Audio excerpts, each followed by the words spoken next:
I'm Ingrid. I'm 30 years old, and 3 weeks ago, my own parents threw me a birthday party just to publicly disown me in front of our entire family. 53 relatives, aunts, uncles, cousins I hadn't seen in years, a private room at the nicest restaurant in town. I walked in thinking it was a surprise celebration. I walked out. Well, I'll get to that.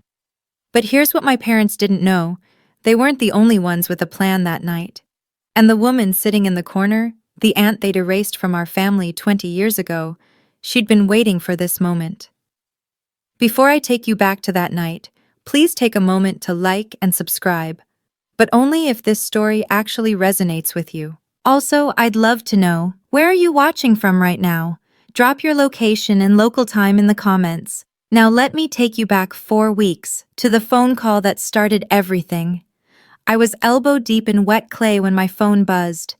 The studio smelled like earth and coffee, and I almost didn't answer. Then I saw the name on the screen, Mom. My mother didn't call. She texted, short, clipped messages that read like orders. So when her name lit up my phone, my stomach did something strange. I wiped my hands on my apron and picked up. Ingrid. Her voice was honey, sweet, almost warm. That was the first red flag. I hope I'm not interrupting your little hobby. I'm working, Mom. What's going on? Your father and I have been talking. She paused, letting the words hang. It's time the family came together, for your 30th birthday. I nearly dropped the phone. In 30 years, my mother had never once called my birthday special. Most years, she forgot entirely. On my 25th, I sat by the phone all day. No one called. Not her, not Dad, not Meredith. A family dinner? I heard myself say. For my birthday? The whole family wants to see you. Her tone sharpened just slightly. Don't be late. Saturday, 7 o'clock, the Sterling. The Sterling, the most expensive restaurant in town. The place where my parents announced Meredith's medical school acceptance. The place where they celebrated everything that mattered to them. I'll be there, I said. Good. Click. I stood in my studio, phone still pressed to my ear, listening to dead air. My hands were trembling, leaving clay fingerprints on the screen. Something felt off, but hope, that treacherous, stubborn thing, whispered in the back of my mind. Maybe they've changed. Maybe this time will be different. I should have listened to my gut instead. 2 days later, Meredith showed up at my studio. She never visited. Not once in the 3 years since I'd opened this place. But there she was, standing in my doorway in her pristine white coat, looking around like she'd stepped into a foreign country. Cute space, she said. It wasn't a compliment. What do you want, Meredith? She picked up a ceramic vase, turned it over, set it down carelessly. I've been thinking about Grandma's house. There it was. The real reason. The beach house isn't for sale. It's just sitting there, Ingrid. She finally looked at me. Empty, while my clinic is drowning in debt. Grandma left it to me. That was her decision. Meredith's jaw tightened. Grandma's dead. She doesn't need a beach house. But I need capital. The family needs that money. I set down my sculpting tool, carefully, slowly. That house is where Grandma taught me to make my first pot. It's not just anything to me. God, you're so sentimental. She rolled her eyes. This is exactly why Mom and Dad... She stopped herself. Why Mom and Dad what? She smiled.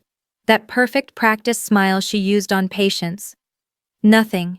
Forget it. You should come to dinner Saturday. Mom has... plans. The word hung in the air between us.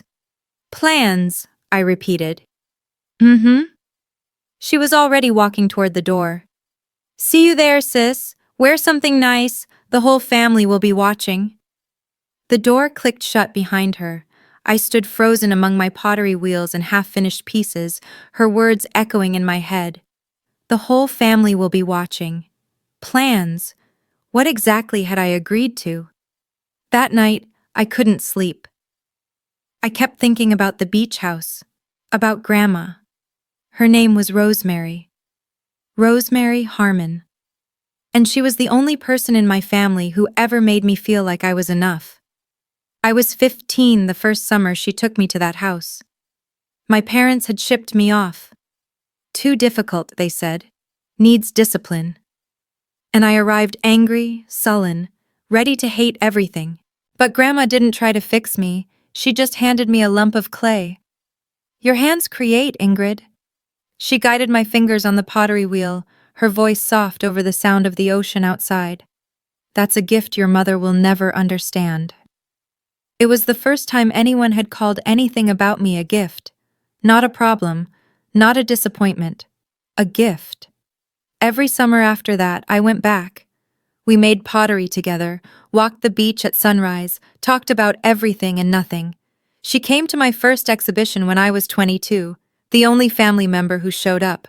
She sat in the front row, tears in her eyes, clapping so hard her hands turned red. 6 months ago, she died in her sleep. Peaceful, they said. Like she just decided it was time. She left me the beach house. And a small wooden box I hadn't been able to open yet. The night before the dinner, I finally understood what I'd lost when she died. It wasn't just her. It was my only proof that I was lovable, my only witness. Without Grandma, I had no one in that family who saw me. Not really, or so I thought. I had no idea that someone else had been watching all along. The pressure started 3 days before the dinner. First, it was subtle. A text from my cousin Emma. "Hey, heard you might be selling the beach house? That's so generous of you." I wasn't selling anything. Who told her that? Then Dad called. His voice was ice. "Your mother is very upset, Ingrid." I gripped the phone tighter. "About what?" "The house. You know about what." He sighed. That long, disappointed sigh I'd heard my whole life. "We gave you everything. We supported your artistic pursuits, even when they embarrassed us. And now, when the family needs you, you refuse to help." "Grandma left it to me, Dad. In her will. That was her choice." "Wills can be contested." His voice dropped, cold and deliberate. "Loyalty to family shouldn't have to be." The threat hung in the air between us. I felt my chest tighten. Was I being selfish? The question had haunted me for weeks. Meredith's clinic was struggling, I knew that much. My parents had poured money into her education, her career, and here I was, sitting on a property worth over $1 million. But every time I considered giving in, I heard Grandma's voice. "Promise me, sweetheart, never let them make you small." "If you really cared about this family," Dad continued, "you'd do the right thing. Come to dinner. We'll discuss it like adults. And if I don't agree to sell?" Silence. Then I suppose we'll know where your priorities lie." He hung up. I sat in the dark for a long time that night, doing the math. If I sold the house, I'd lose the last piece of her. If I kept it, I'd lose them. But somewhere deep down, a voice whispered, "Have you ever really had them?"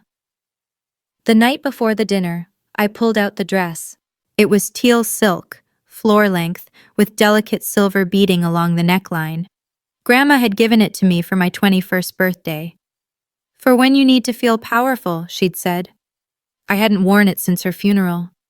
I laid it across my bed and stared at it, trying to convince myself that tomorrow would be fine, that my parents genuinely wanted to celebrate me, that Meredith's comment about plans meant nothing. My phone buzzed. Unknown number. The message was short. "Don't go tomorrow. It's not what you think." My heart stopped. I typed back, "Who is this?" 3 dots appeared.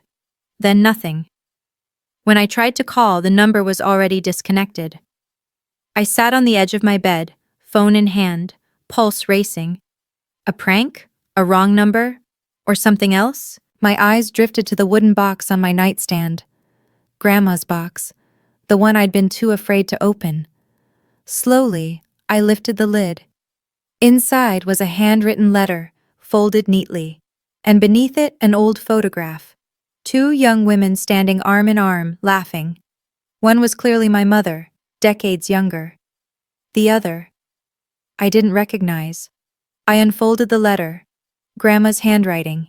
Shaky, but legible. My dearest Ingrid. I couldn't read it. Not yet. If I read it tonight, I'd lose whatever courage I had left. I needed to believe, just for one more day, that my parents might actually love me. I tucked the letter into my purse, just in case. Then I hung the teal dress on my door and tried to sleep. Tomorrow, everything would change. I just didn't know how much. The Sterling looked different at night. Crystal chandeliers, white tablecloths, the kind of quiet that costs money. I'd only been here twice before, both times for Meredith. The hostess smiled when I gave my name. Ah, yes, the Spencer party. Right this way. She led me down a corridor lined with oil paintings, past the main dining room, through a set of heavy oak doors. Your private room, she said, and opened them. 53 faces turned to look at me. I froze in the doorway. Aunts, uncles, cousins I hadn't seen since childhood, great-aunts I'd forgotten existed, second cousins I couldn't name.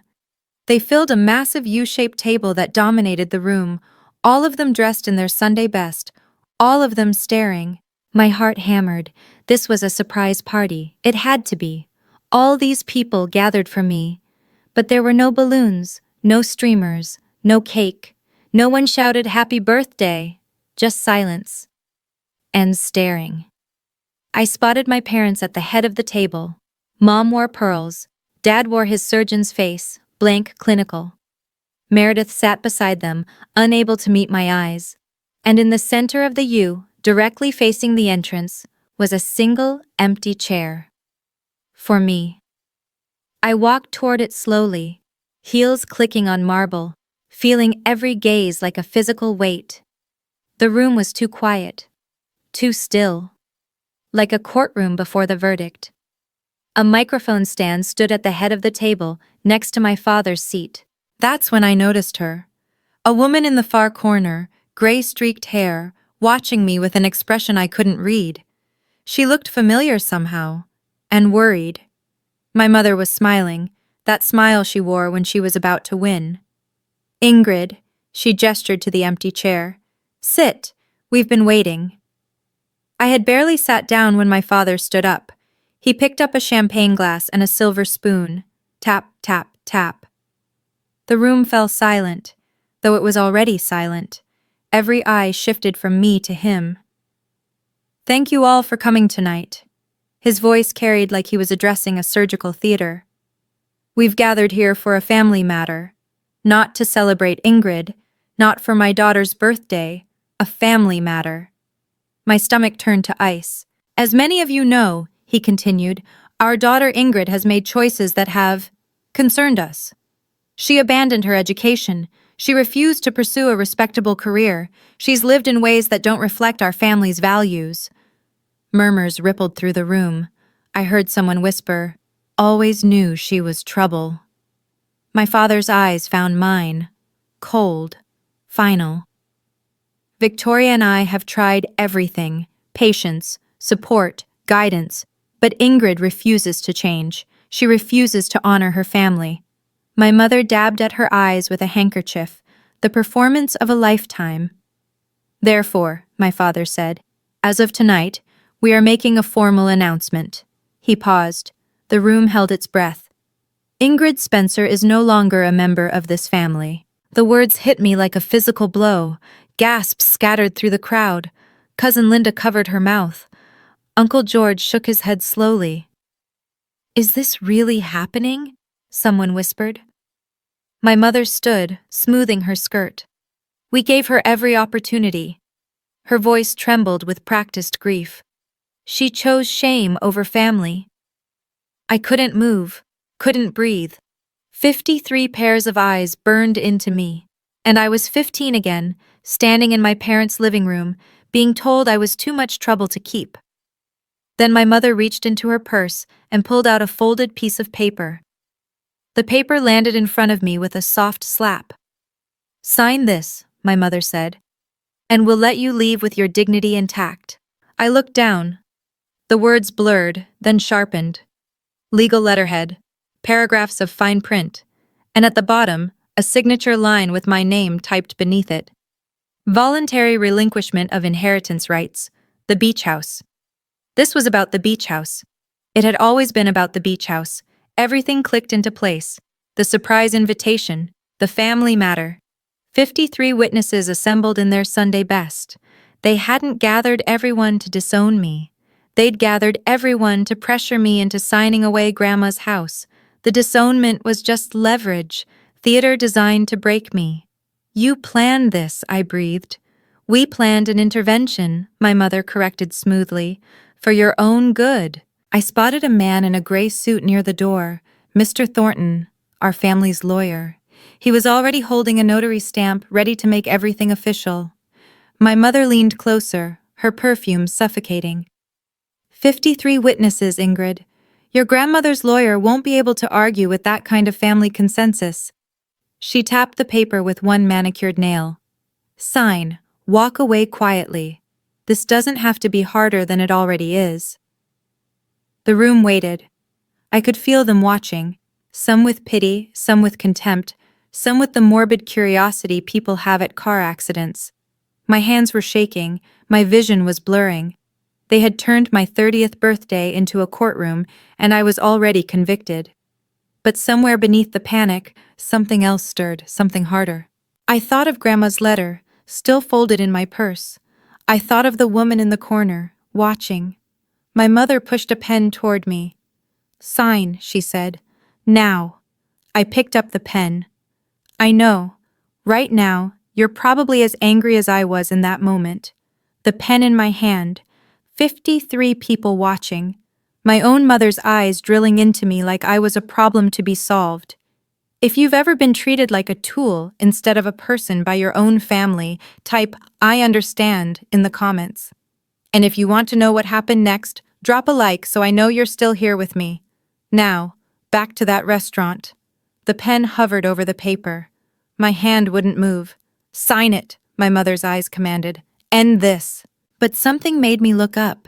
Not at her, not at my father, at the room. 53 faces stared back at me. Most of them I barely knew. Distant relatives who appeared at funerals and weddings, who exchanged Christmas cards we never read. They'd been summoned here as witnesses, as weapons. And then I saw her again. The woman in the corner, gray-streaked hair pulled back simply. A plain black dress that didn't try to impress anyone. She sat apart from the others, near the back, half hidden by a potted palm.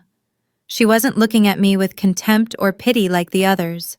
She was looking at me like she was trying to send a message. Stay calm. Wait. I noticed her hands resting on a leather bag in her lap, a bag that looked fuller than it should be, stuffed with something. Papers, maybe.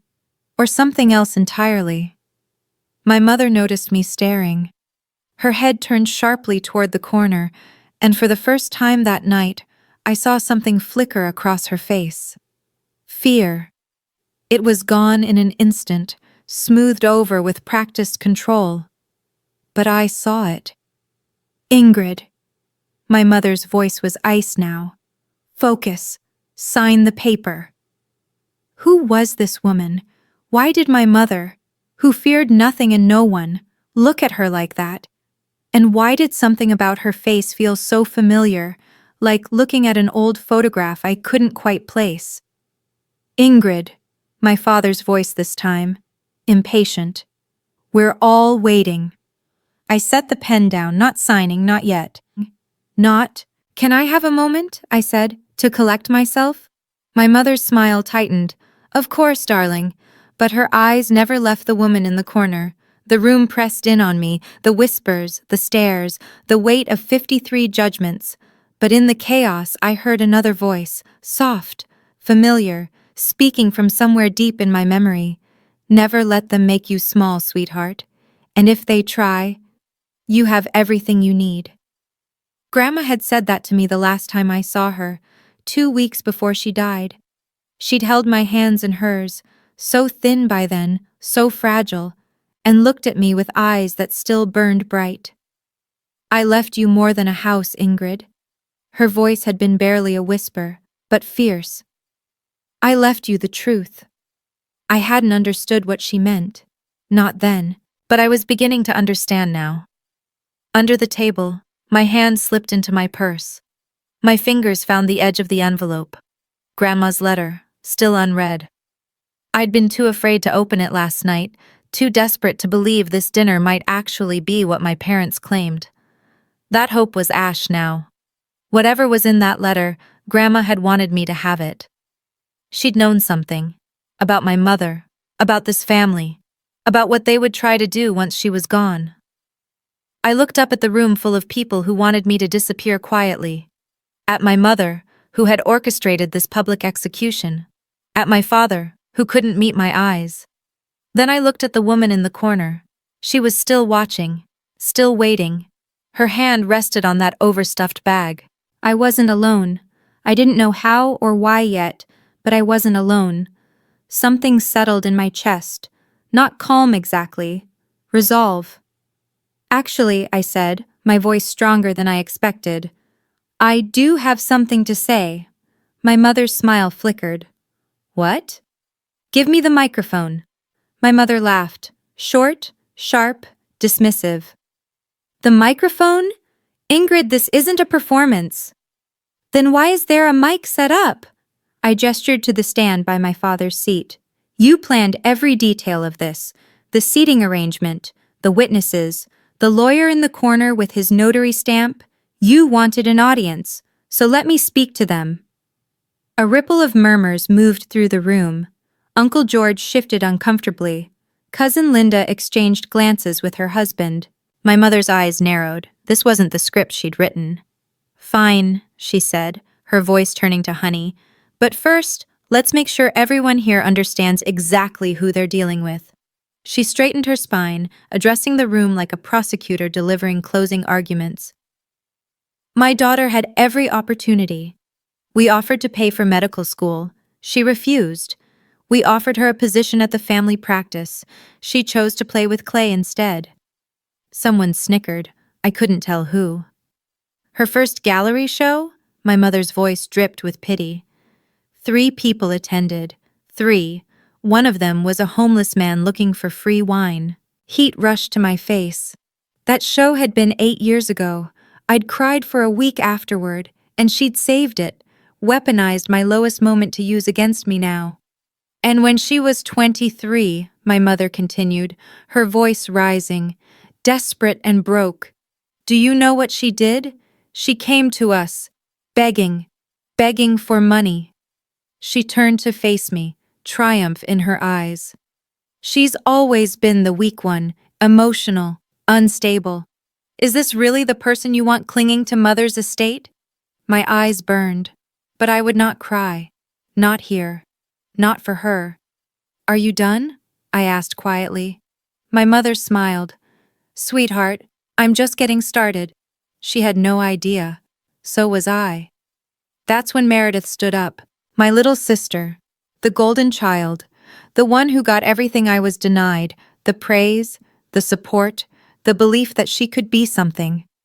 She pressed her hand to her heart, wearing an expression of exquisite sorrow. I tried, you know. I really tried with her. The room turned to watch her performance. I visited her studio last week. Meredith's voice trembled beautifully. I asked if we could talk about Grandma's house, find a compromise, and do you know what she told me? She paused. Perfect timing. She'd learned it from our mother. She said Grandma's house means more to her than her own family. Gasps scattered through the room. Someone clicked their tongue in disapproval. That's not what I said, I interjected. It's what you meant. Meredith's eyes met mine, cold, triumphant. You've always cared more about things than people. That's why you're alone. I stared at her, my little sister, who I'd protected from playground bullies, who I'd covered for when she snuck out at 16, who I'd believed was just caught in the middle of our parents' dysfunction. She wasn't caught in the middle. She was part of it. She'd probably helped plan this whole thing. You see? My mother spread her hands. We have no choice. This is an intervention. For her own good, my father added. For everyone's good, Meredith finished. The three of them stood together at the head of the table, a united front, a family without me. Uncle George leaned forward. Maybe you should just sign, Ingrid. Don't make this harder. Aunt Linda nodded. Think about your parents' reputation. The walls were closing in. The room was shrinking. And then my father picked up the pen and held it out to me. Last chance. The pen hovered between us. Black ink, silver barrel. Such a small thing to hold so much weight. Sign it, my mother said, or walk out that door and never speak to any of us again. 53 people held their breath. I could hear the soft clink of ice in water glasses, the distant hum of the restaurant kitchen, someone's watch ticking. I looked at the paper. The legal jargon blurred together, but I understood enough. My signature would give them the house, Grandma's house, the only place I'd ever felt like myself. I looked at my parents. No love in their eyes, no regret, just impatience. They wanted this over. I looked at Meredith. She was biting her lip, trying to look sad. But I knew that look. That was her waiting to win look. And then I looked at the woman in the corner. She gave me the slightest nod. Her hand moved to her bag. Something shifted in my chest. Not hope exactly. Something harder, clearer. I thought, a real family wouldn't do this. I thought, Grandma would never have wanted this. I thought, I've spent 30 years trying to earn their love. What if I stopped? My hand closed around the pen. I felt its weight. My mother smiled. Then I set it down. No. The word fell like a stone into still water. What did you say? My mother whispered. I said no. I pushed back my chair and stood. I'm not signing, but I am going to say something. I reached for the microphone. My father lunged to stop me, but I was faster.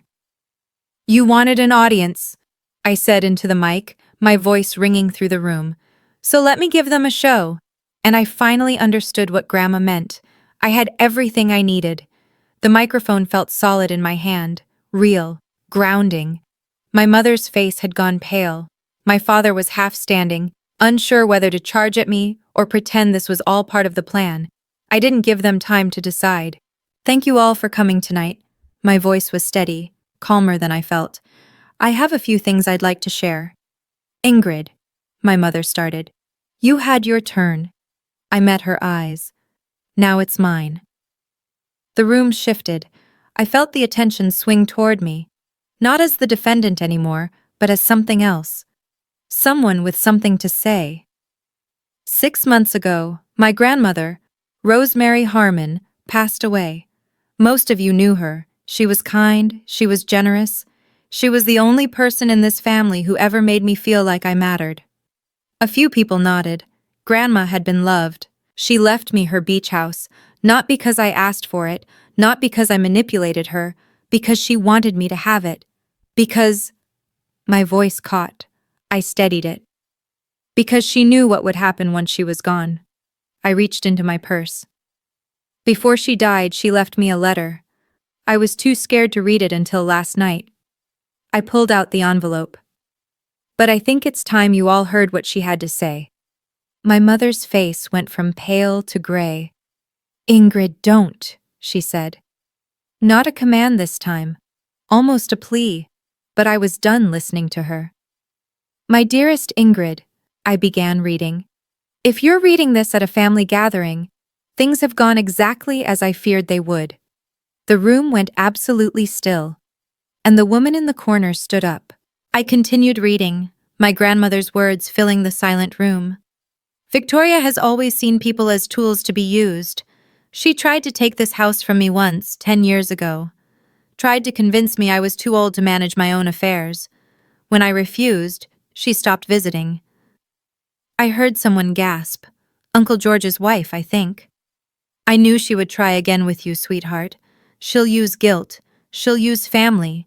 She'll make you feel small and selfish for wanting what's rightfully yours. I looked at my mother. Her hands were gripping the edge of the table so hard her knuckles had gone white. But you are not small. You are not selfish. And this house is not just property. It's proof that someone in this family loved you without condition. My voice wavered. I steadied it. I've left you something else too. Something your mother doesn't know about. If you're reading this in front of witnesses, and knowing Victoria you probably are, look for your Aunt Patricia, my other daughter, the one Victoria erased 20 years ago. The room erupted in whispers. Other daughter? Victoria has a sister? I didn't know. Patricia has been waiting, I continued reading. She has proof of everything Victoria has done. Not just to you, to me, to her, to anyone who got in the way. I lowered the letter and looked at the woman in the corner. She was standing now, a sad smile on her face. My mother had gone completely still, like a deer in headlights. "Hello, Victoria," the woman said, her voice carrying across the room. "It's been 20 years. Did you miss me?" My mother's mouth opened. No sound came out. I had an aunt, and she'd been waiting for this moment for 2 decades. Patricia walked toward the table, and the crowd parted for her like water. She moved with the calm of someone who had rehearsed this moment 1,000 times in her head. Every step measured, every breath controlled. "Mom invited me," she said, addressing the room. "Before she died, she said, when Victoria makes her move, be there for Ingrid. You have no right to be here." My mother found her voice, shrill and cracking. "You were cut off. You're not part of this family." "I was cut off because I threatened to tell the truth." Patricia stopped at the edge of the table, directly across from Victoria. 20 years ago, I found out what you were doing with Mom's accounts, skimming money, forging her signature, isolating her from anyone who might notice." The whispers grew louder. Uncle George stood halfway up, then sat back down. "Lies," my mother hissed. "She's always been jealous, unstable." "That's what you told everyone." Patricia nodded slowly. "That I was crazy, delusional, that Mom couldn't trust me." She turned to face the room. "But Mom never believed you. She just didn't have the strength to fight you anymore."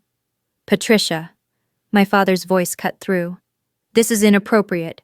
Whatever grievances you have—" "Grievances?" Patricia laughed softly. "Richard, do you even know what your wife did? Or were you too busy pretending not to notice?" My father's jaw tightened. He looked away. "I didn't come here to rehash ancient history," Patricia said. "I came because Mom asked me to, because she knew Victoria would do to Ingrid exactly what she did to me, what she tried to do to her." She reached into her bag and pulled out her phone. "And because," she said quietly, "I have proof." Patricia held up her phone like evidence in a courtroom. "Before Mom passed, she gave me one last task." Her voice was steady, carrying across the silent room. "She knew Victoria would make a move on Ingrid eventually. She just didn't know when." My mother's face had gone gray. "Patricia, whatever you think you have." 3 months before she died, Mom installed a voice-activated recorder in her living room. Patricia's eyes never left Victoria's.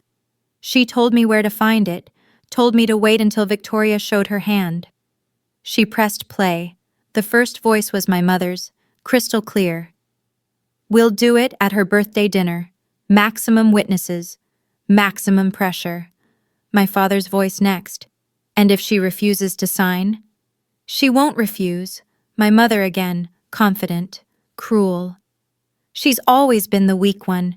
This will be easy. One public shaming, and she'll fold like she always does." Then Meredith. "What if she makes a scene?" "Let her." My mother laughed. 53 witnesses watching her have a meltdown? That only helps our case. We can say she's unstable, contest the will on those grounds. Patricia paused the recording. The room was frozen. I could hear someone's sharp intake of breath. Uncle George had his hand over his mouth. "There's more," Patricia said quietly. 20 minutes of it. Every detail of tonight's plan. including how you'd use all of them. She gestured to the assembled relatives, as props in your little theater. That recording was obtained without consent, my mother hissed, grasping at straws. Single-party consent state. Patricia's voice was calm. Mom was in her own home. It's admissible anywhere. The silence stretched. Then Uncle George spoke, his voice heavy. Victoria, what have you done? My mother had no answer. Now I know what you might be wondering. Why did Patricia help? Why wait 20 years? The answer is simple. Sometimes the people who save us are the ones who've walked the same path first.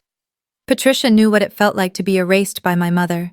She wasn't about to let it happen again. Have you ever had someone like that in your life? Type yes in the comments if you have.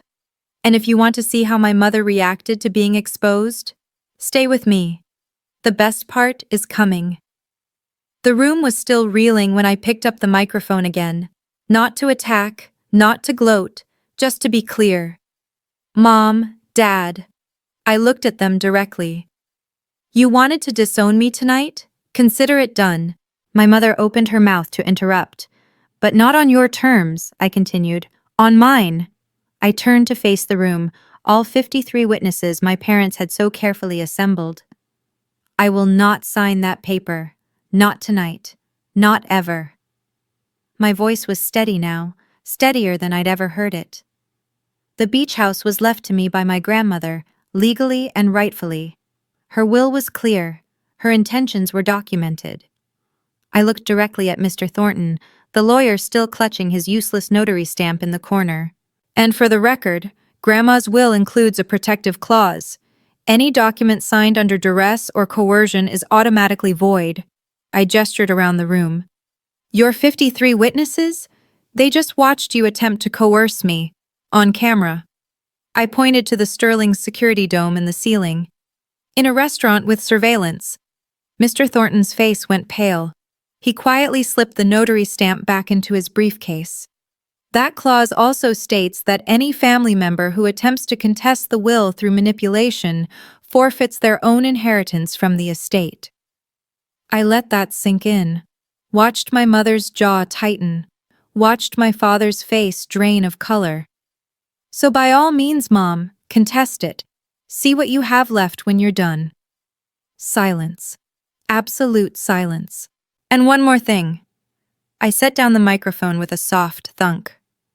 I didn't bring shame to this family. I brought inconvenience. There's a difference. I chose to live my life instead of performing in yours. That's not a crime. It's called growing up. I looked at my father. He wouldn't meet my eyes. I looked at Meredith. She was crying now, though I couldn't tell if it was shame or self-pity. I'm leaving now, I said. Anyone who wants to join me is welcome. I turned toward the door, and I didn't look back. I was 3 steps from the door when my mother lost control. This is ridiculous! Her voice cracked like a whip. Patricia has always been jealous, a liar. She was never stable.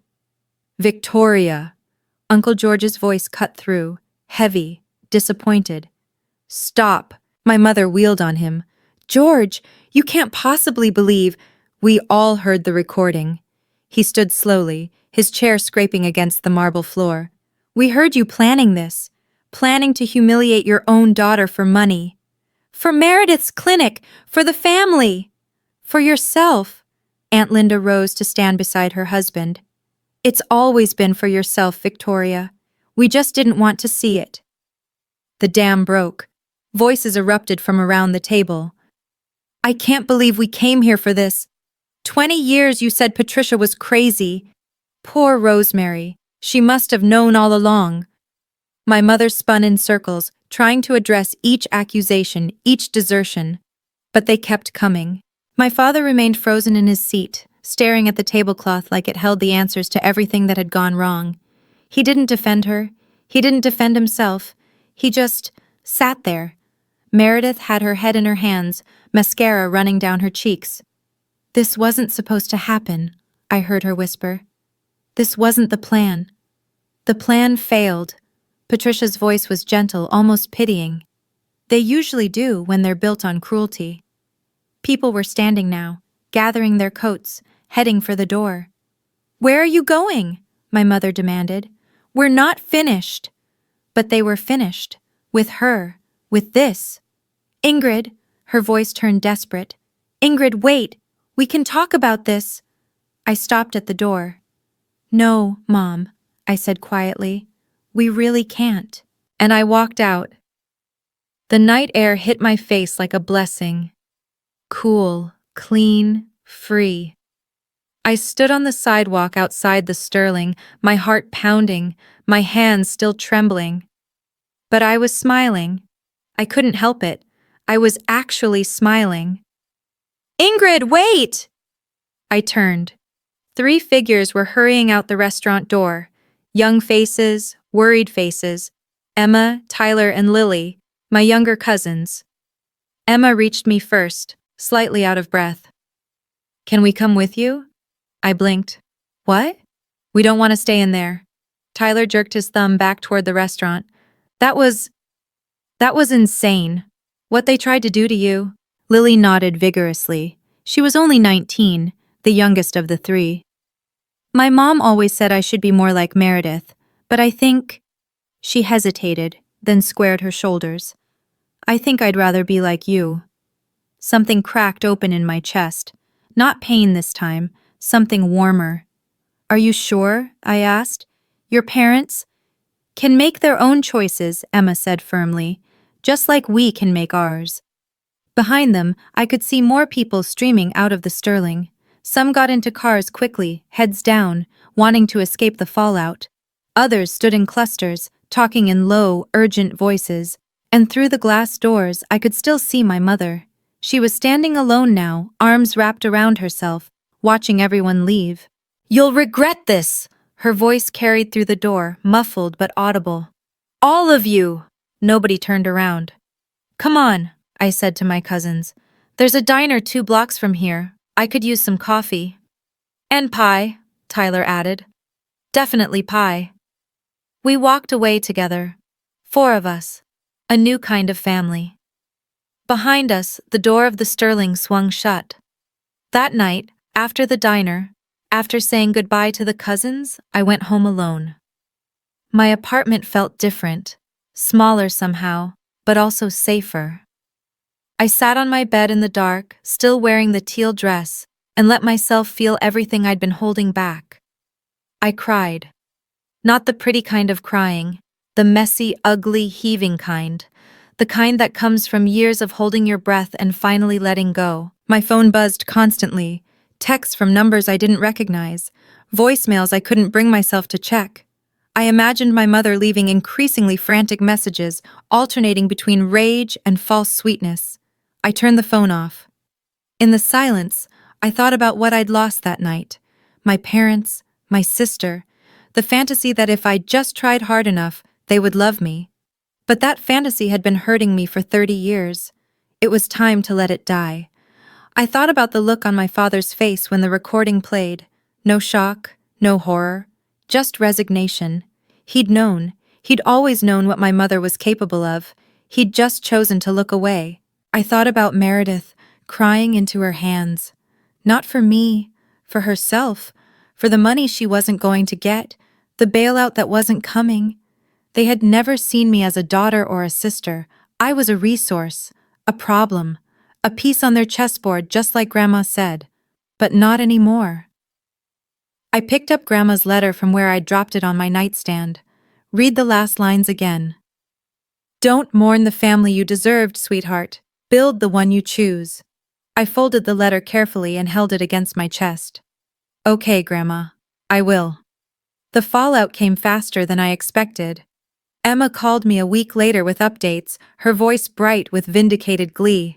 "Uncle George and Aunt Linda pulled their investment from Meredith's clinic," she reported. "Said they couldn't trust the family's financial judgment after what they witnessed." I leaned back in my studio chair. "That's significant." "It gets better." Emma was practically giddy. 3 of Mom's friends from church stopped talking to her. Word got out about the birthday intervention. People are calling it that now, like it's a scandal. It was a scandal. My mother had built her entire identity around being the perfect matriarch, respectable, admired, in control. Now everyone knew the truth. "And your dad?" I asked carefully. "Dropped out of the golf club." Emma's voice softened. "He told someone he was taking time to reflect. I think that's code for too embarrassed to show his face." A week after that, Meredith called me. I almost didn't answer. "You ruined everything." Her voice was raw, broken. "My clinic might have to close now." I closed my eyes. "That's not my burden to carry, Meredith. It never was. It's a family burden." "No, it was a Meredith burden that you tried to make mine. There's a difference." Silence on the line. Then, "I can't believe you did this to us." "I didn't do anything to you." I kept my voice steady. "I just refused to let you do it to me." She hung up without another word.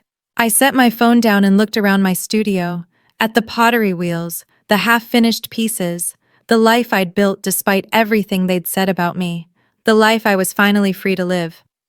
Patricia and I met for coffee on a rainy Tuesday. She looked different in daylight, softer, less like a secret weapon, and more like what she was, a woman who'd spent 20 years carrying a heavy truth. "I owe you an explanation," she said, wrapping her hands around her mug, "about what happened, why I disappeared." "I'd like that." She took a deep breath.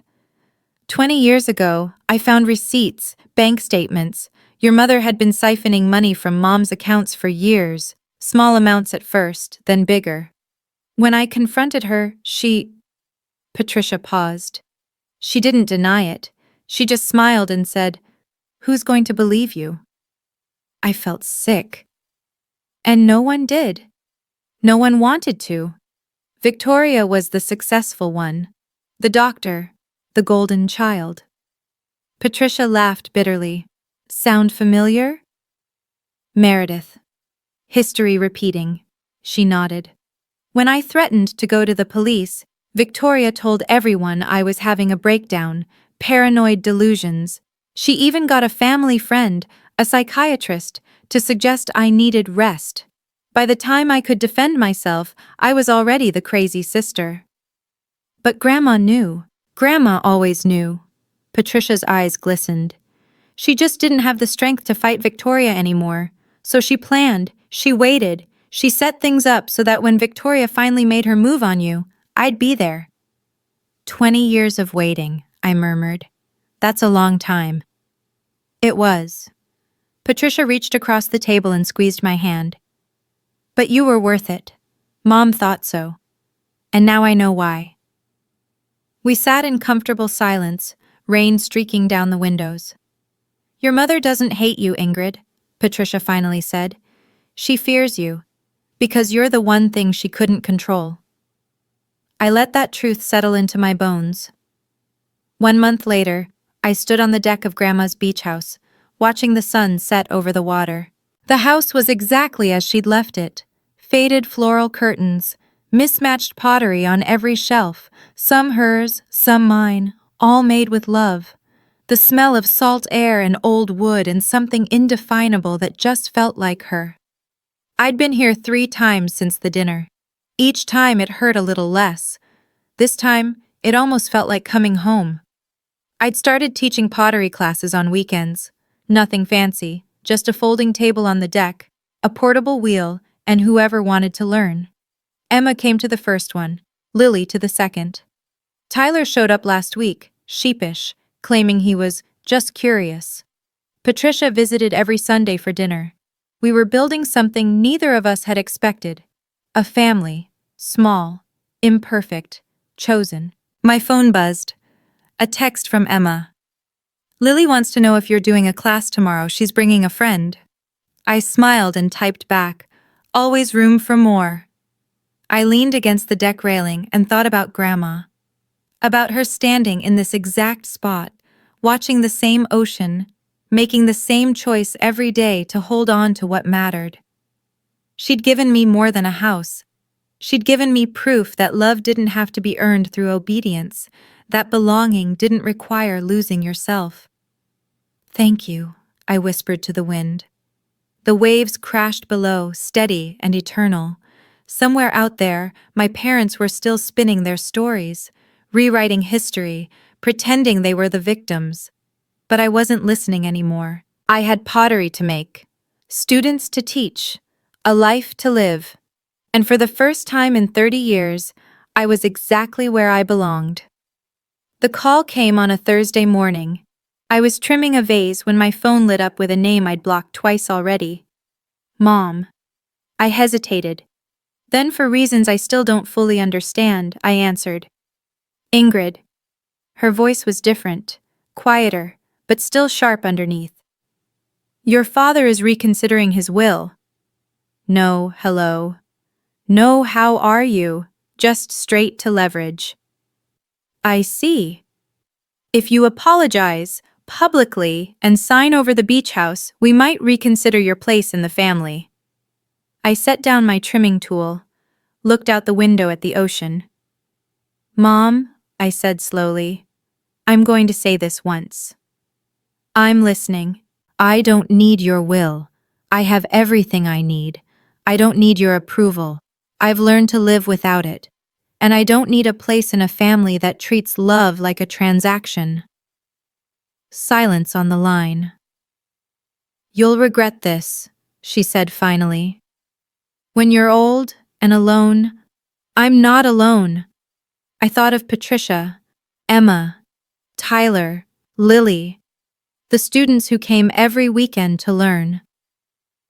I have family, real family. They just don't share your name. I could hear her breathing, sharp, angry. But Mom, I paused, surprised by what I was about to say. If you ever want a real relationship, not control, not obedience, just honesty, my door is open.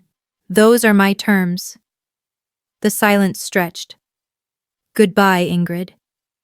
Click. I stared at my phone for a long moment.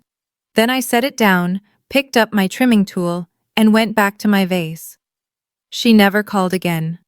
I kept my door open anyway, not because I expected her to walk through it, but because I refused to become her.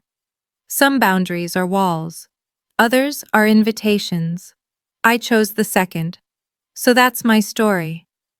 On my 30th birthday, my parents tried to publicly disown me in front of 53 relatives. They thought shame would make me small. They thought pressure would make me break. They were wrong.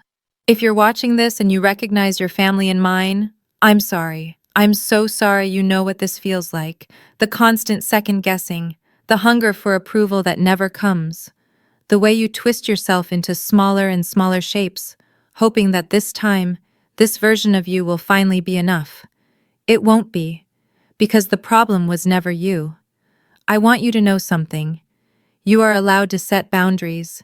You are allowed to walk away. You are allowed to choose who deserves a place in your life and who doesn't. Blood doesn't equal family. Shared history doesn't equal love. And staying silent while people hurt you isn't loyalty. It's self-destruction. My 30th birthday was supposed to be my lowest moment. Instead, it became my turning point.